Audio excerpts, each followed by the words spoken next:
সালামু আলাইকুম রহমতুল্লাহ বরকাতু। Hello guys, আমি একজন প্রবাসী। আর প্রবাসীদের সবচাইতে কষ্ট কি জানেন? সেটা হচ্ছে রান্না করা। এত খারাপ লাগে রান্না করাটা। যদি কেউ রান্না করে দিত ভাইয়া, তা খাইতাম বৈশা বৈশা। ঠিক আছে, কাজ যাই করি কোনো সমস্যা নাই, কিন্তু সমস্যা একটাই, পাক করাটা। দেখেন, আজকে সাগরের কই মাছ মনে করেন বাংলাদেশের, এই মাছ দিয়া এই যে লাউ আছে, একটা লাউ আনছি। ঠিক আছে, লাউ পাক করতেছি। জানি না কেমন লাগবে, আশা করি ইনশাল্লাহ ভালো হবে।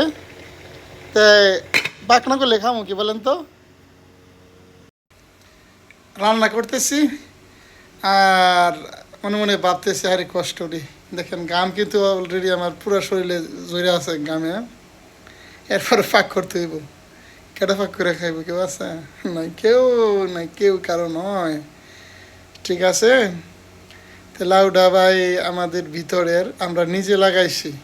ঠিক আছে, এত করা লাউডা আমার কাছে অনেক ভালো লাগছে। আর আছে প্রচণ্ড গরম, চাইছিলাম চিংড়ি মাছ না লাউ দিয়ে পাক করার জন্য, তো আজকে আর হবে না। আজকে সাগরের মাছ দিয়ে পাক করতে আছে ইনশাল্লাহ। দোয়া করেন যাতে তরকারিটা ভালো হয়। আর সবার দাওয়াত রইল। ওকে, আল্লাহ হাফেজ।